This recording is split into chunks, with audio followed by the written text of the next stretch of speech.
Hello, everyone. Thank you so much for attending the Video Marketing Study Group office hours. So today is December 15th, 2022. We are in our last office hours of the year. So it's actually crazy. I think we are now, wow, we've done this quite a number of times. So this is pretty exciting, but this will be kind of our year in review recap office hours. So if anyone's here for the first time, of course, welcome. We're always happy to have new faces and friends here. And if you've been here before, of course, you should probably know the role by now. Of course, we just kind of cover some new video topics, what's trending in the video world, and then we hop into some user questions before we kind of go shift over to a Q&A session. So we'll go ahead and get rolling here. Let us know in the chat who you guys are, where you're coming from, what company you work for, any sort of details you want us to know, what level of video experience you have.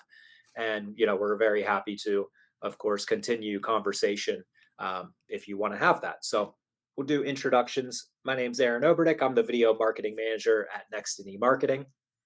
And I am Corey Christian. I am the multimedia marketer here at Nextiny Marketing. Awesome. And Corey and I, we've been running office hours now for about a year now. So, this will continue to trend. And of course, this is a place to be very topical with video and just talk about video, really anything related. So, of course, we always put together a little presentation for you guys. Before we get into that presentation, I want to talk about a few things.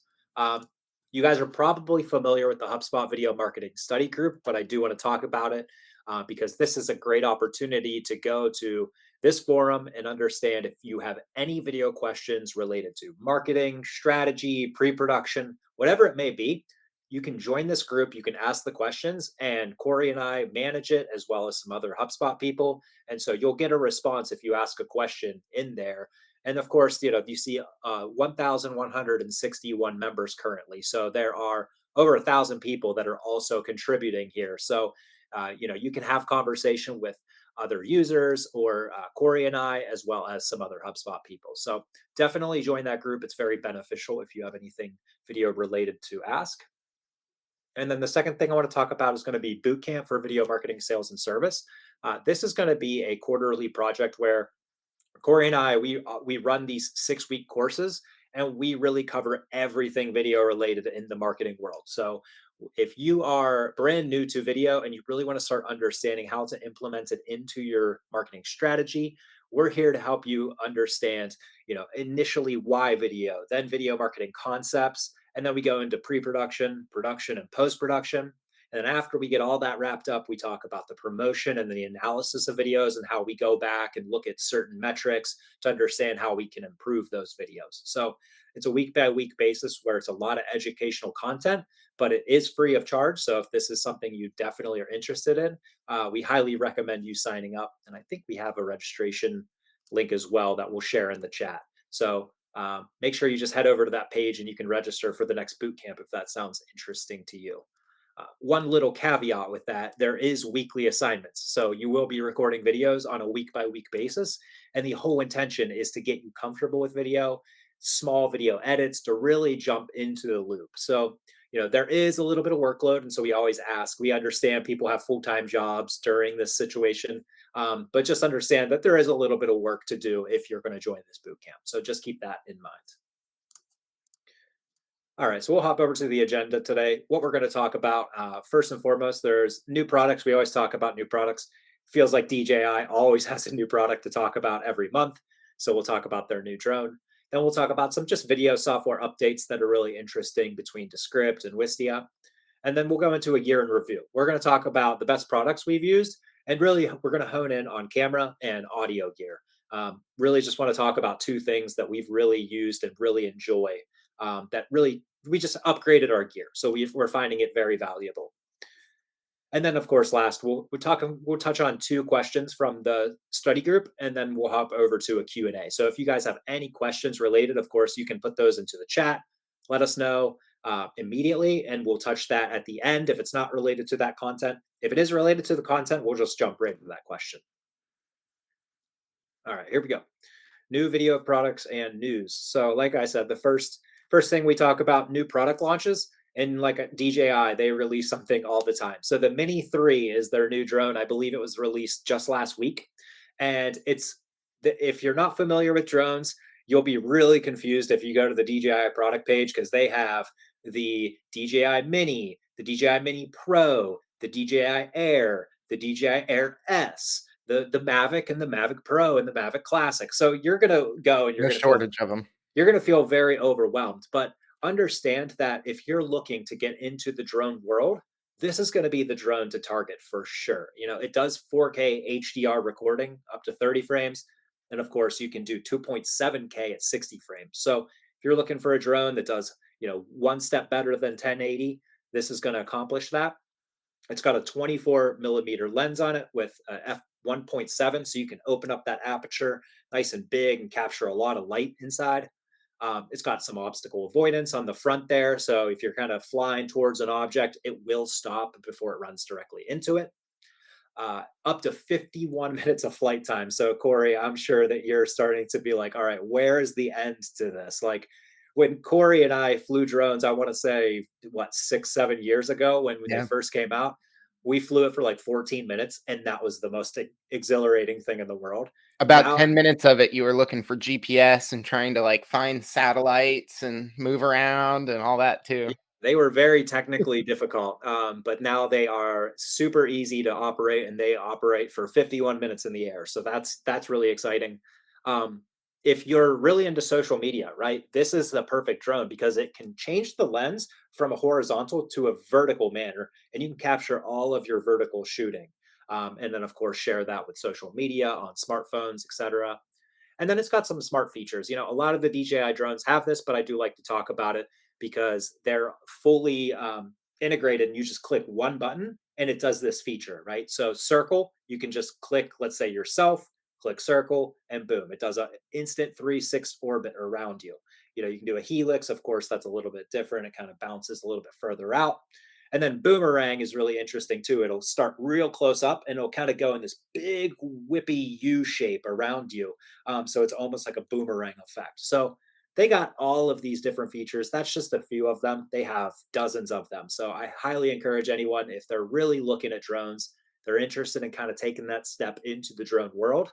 This is the perfect opportunity to do with the DJI Mini 3.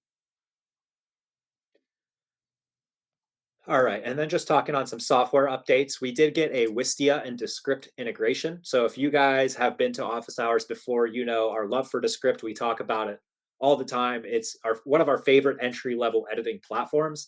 You can do so much with it. It transcribes all of your video. You can edit almost in that Google Doc format. So it's much different than a very traditional nonlinear editing platform, but it also has all of the features that you would find in those regular editing platforms. So very versatile and very exciting. If you guys want to learn more about the script, definitely check out our previous recordings because we just riff on and on about the script. We love it. But Wistia, which is our favorite hosting platform, has integrated directly with the script. So that's very exciting for us, because we can look at it, we can go straight from the script, export it, and then it'll automatically upload to Wistia, right? So this is really good for shorter clips, our social media clips that we need to share immediately. We don't have to go through the entire process of exporting and then uploading to Wistia. You can take that one big step out and save yourself a lot of time. They've also added just a little re-edit within Wistia, right? So if you, let's say you send something over from the script to Wistia, and then you notice, oh man, I need to cut just one little thing out. You don't need to go back to the script. You can actually stay within Wistia and edit it. And that's kind of the next slide. I'm jumping ahead of myself, but Wistia editing is a new feature within Wistia as well. So you can do very minor edits. This is nothing grandeur. This is very minuscule editing, but you can do simple things like trim, you can split, you can create short clips from those long form videos. So really beneficial, and it saves a lot of time if you're working in these platforms. All right, so let's hop over to some gear favorites. This is some exciting stuff because we got some new toys to play around with in 2022. You can see here's our camera, our Sony FX3. This guy is our brand new camera.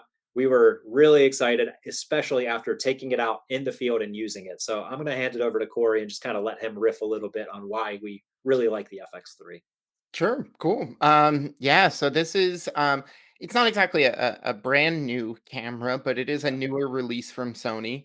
It has a full frame 35 millimeter sensor. So any of you guys coming from, like a Sony A7 series or Mhm. even like a Canon 5D, you'll still have that same nice kind of shallow depth of field and kind of blurry background that you're used to. So it gets a lot of light in there, really nice, bright images. It also can do 4K 60p, up to 10-bit 422 coloring, and up to 600 megabits per second at data, which, whether all of that necessarily makes sense to you or not, the big takeaway from that is like there's kind of nothing this camera really can't do that we need it to.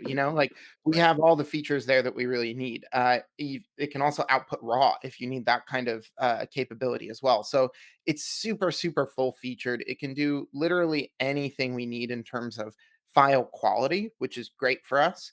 The other thing that's kind of maybe I forgot to mention on there as well, though, there's no record limits. And that is probably one of the biggest Yeah. reasons that we actually purchased this camera was we had a project come up that we needed to, record continuously for around an hour, right? Any other of the Sony kind of A7S or A7 threes, a lot of those have a 29-minute, 59-second cutoff.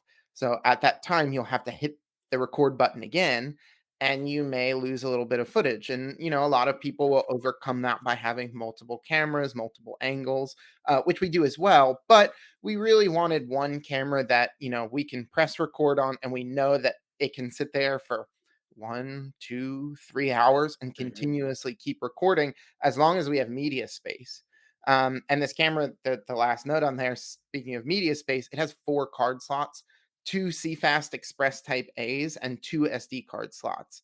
Um, there are a few settings that are limited with the SD card. I think some of the high speed Mhm. and some of the top other settings, you do need to have the CFast cards for that. But there's a lot you can do, even just to the SD cards, in terms of just a very usable file. So you can just kind of keep swapping those things, relay them in and out, and in theory, record as long as you need to. Plug it into power and keep going, which is awesome. Um, it does have what's called a dual base ISO. So going back to that sensitivity, right? If you're recording, something that's lit, something that looks really nice and pretty, or outdoors, even for example, there's a low ISO mode that basically you just get a really nice low noise image. Mhm. If you do start to hit maybe some more of the challenging light environments, the sensor has a mode that it will actually change the operating ISO of the camera and make it more sensitive to light, effectively kind of boosting its sensitivity a little bit, and allows you just more flexibility with your kind of lighting scenarios and things like that. Just gives you a little bit better image quality with some of those higher ISO settings, which is always great. And it features the S Cinetone look, which, that if you're familiar with like the Sony Venice cameras or any of the like for example the new Avatar films are shot on Sony Venice. They have a color science in them that is honestly genuinely beautiful. It's kind of a new updated look that Sony has developed, and it's called S Cinetone. This camera has that built in. It's kind of a straight out of camera, very cinematic, but like very nice and very soft color. And you can just shoot that right in camera, set S Cinetone, and boom, you're just ready to go right out of camera, and it looks great. It also has 15 stops of dynamic range. So again, kind of just going back to exposure and maybe don't have as much control over lighting situations, you have a whole huge range here. Also, things like you'll be able to retain a lot more detail in like highlights, for example, things like you won't blow out the sky while still being able to expose your subject great, which is always awesome. Um, and it also employs the fast hybrid autofocus system that Sony has developed, which combines both phase and contrast autofocus. So it's using basically a redundant system for autofocus. So it really locks on very quickly, and it tends not to, you don't get a lot of that hunting or pulsing that maybe, cameras from 5 or 6 years ago even kind of suffered from. This one has a really great hybrid autofocus. It can do eye detection and all sorts of crazy stuff like that. And they're starting to utilize things like, AI in cameras and stuff to Yeah. kind of pick up on a lot of, human faces and movement and stuff like that. So they're kind of getting better every year, and this is a really great example of just kind of a culmination of everything you need in a camera and not too much. Like you can even see the size, like it's really compact. It still feels like a mirrorless or a DSLR. It's got the flip out screen and everything. Like it can be as simple as like I'm gonna handhold this camera and go shoot some quick video and it'll look really great. Or you can put it on a tripod and build it out as a full movie camera. So it really is a very limitless option for in a very kind of modest pricing as far as that Mhm. goes. These things can get to be very expensive and very half a million dollars cameras can go for. um this is a really great option that is more than we're even going to necessarily need it for. We're not even going to be shooting raw for every project, but we have that option, which is awesome. Yeah. 16-bit raw, like that's great. So that is quite a huge upgrade just in terms of image quality and like just technology, right? At a more affordable price.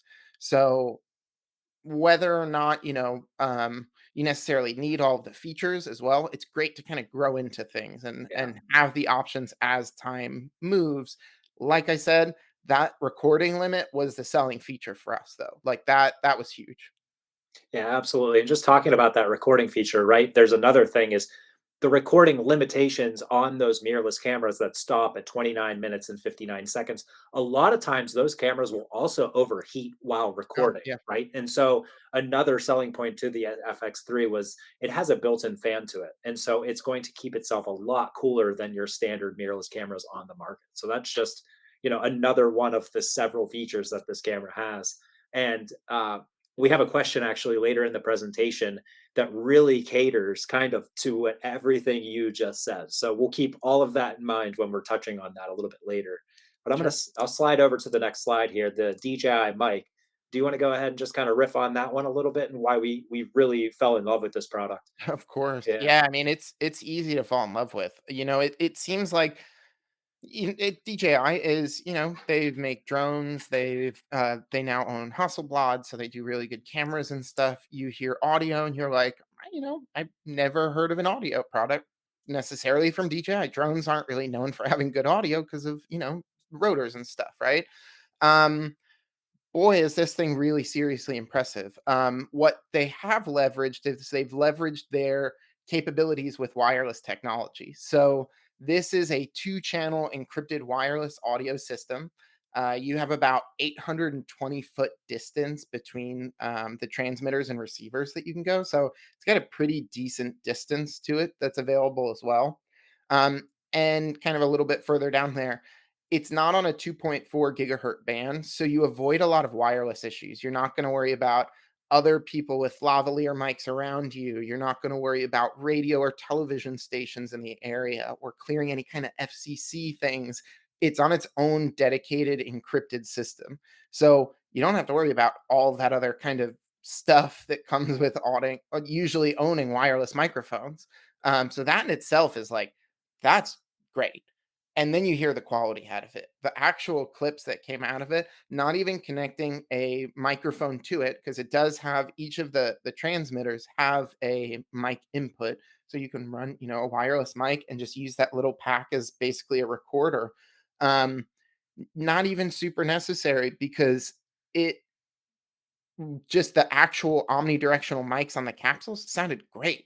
They were really good at rejecting just kind of room noise because you can see the capsules are kind of right on the top there.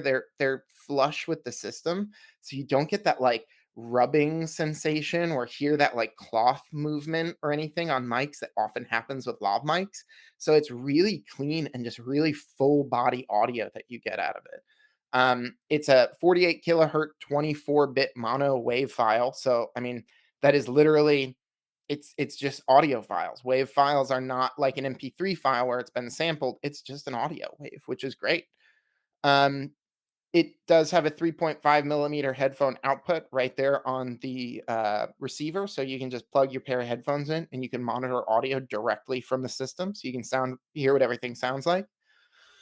It has a number of just really great features to it. Like there's a safety track mode where it will record a -6 dB track. So if, for example, anyone gets really loud or anything happens and there's a real big peak in audio, you have a safety track that's 6 decibels lower. So you always have a little bit of kind of additional headroom that you can kind of use that if you need to, which is great.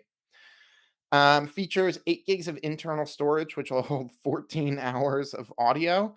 Um, you asked how will you record 14 hours? It has a 5-hour battery life with 15 more available in the charging case. The transmitters are actually like 5.5 hours, but the receiver has a 5-hour battery life. So, I mean, you can literally record for up to 20 hours if you have someone doing a little media management without needing to charge it, like which which is awesome. And the little receiver, you can see the screen on it. It's touchscreen, so it's very intuitive. You can kind of swipe left and right, and it's very easy to operate. It doesn't take a separate app or anything to set it up, or even to offload the files like some other products might do as well. You just plug a USB-C into it, and you can just offload it right to your computer that way. So it's super convenient, and it comes with that little the box on the right is a little wireless charging case. It just looks like a pair of AirPods or something. Like it's a little larger, but it's same kind of technology. You drop them in, close the case, and it's charging. Yeah, that's incredible. Yeah, those are definitely two products we have really fell in love with as we've recorded with them. So, uh, And very full body. Again, it doesn't mhm, sound lavalier mics can get a lot of kind of just noise in general, and sometimes boom mics get a lot of echo and they're not necessarily good indoors. These just sound really really nice and full body and resonant, and you don't have to do as much like noise reduction or kind of audio sweetening for it to just sound good, which mhm, is in our world anything that makes operating easier is a win. absolutely.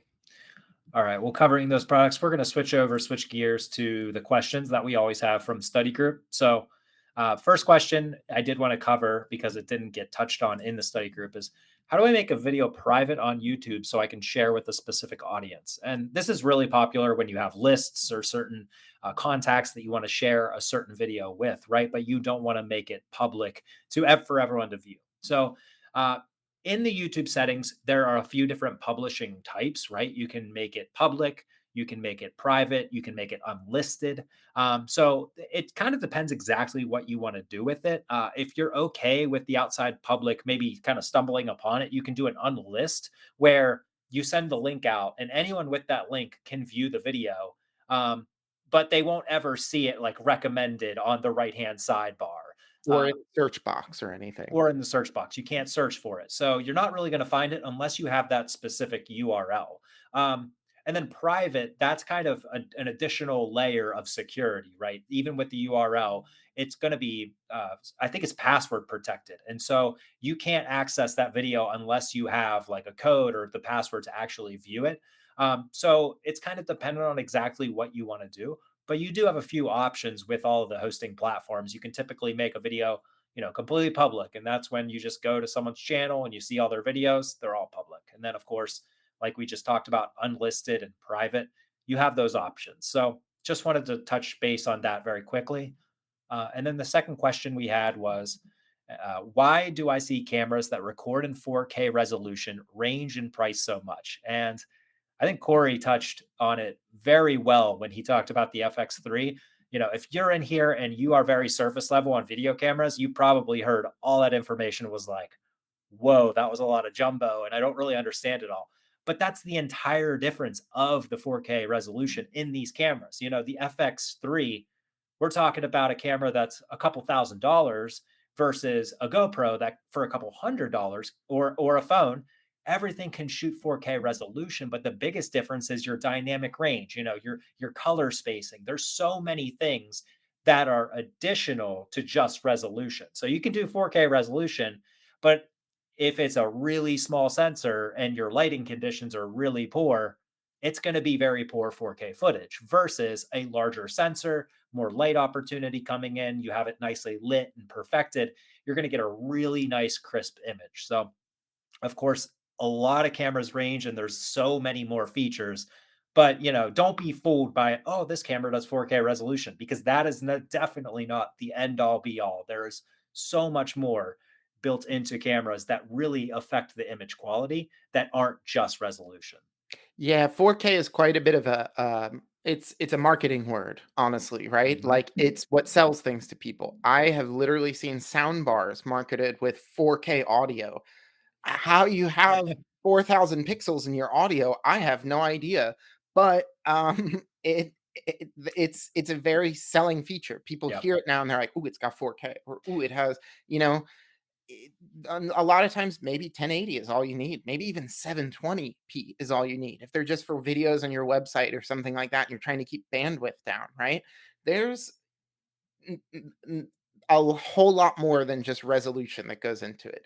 Color information, data rates, all that kind of stuff. Just in terms of 4K, there's so many other things that honestly probably influence the image the camera is getting a whole lot more than just the resolution of it. Mhm. There is a number of really good kind of resources out there on the internet where you can see the same clip shot at 720, 1080, 4K, 6K, 8K, 10K, and it's the exact same shot. And then you go, which one's the difference? And you can't tell because what you're viewing it on is the same, right? So we're not projecting this in the theater. We're watching it on a website. We're viewing it on our phones. So you have to remember that resolution isn't necessarily what's most important. It's what are the features that I need to accomplish this task. And for us, this camera hit all of those bells. And yes, it has 4K, which, is great. But it also has our no recording limit. It has great autofocus. It's compact, so we don't have to buy new tripods and all new other gear and stuff. So there's a lot of things that go into cameras besides just the resolution. Absolutely. All right. And those were the two questions we like to highlight from the study group. If you guys have more questions, of course, feel free to put them in the chat. Or, of course, once this is over, we have that study group like we talked about in the beginning there. So make sure you join that if you're interested. And we'll hop over to Q&A now. So I think we have just like 2 minutes left in the presentation. So if you guys have any quick questions, of course, we're here, and we'll hop off in just a minute. The study group is an excellent place though, because it's 24/7, right? And people are global in the study group. And so you're asking questions in the middle of the night for somebody where it's the middle of the day for someone else. So you're probably going to get a response within like 24 hours or so. Mhm. But it is a really great place to just continue conversation. So And not everybody knows everything, right? It's really great mhm. to have outside opinion and it's great to have discussion about, what maybe does and doesn't work. Maybe what works for some people is not going to work for everyone. So that having that kind of open dialogue is just really there's a lot of great potential there for sure. Absolutely. All right. I'm seeing a few people drop out and I'm not seeing any questions roll in. So we'll just go ahead and end it now. But we very much appreciate it, of course, everyone joining. And make sure you register for the next office hours. I believe that's in January. And we'll see you then.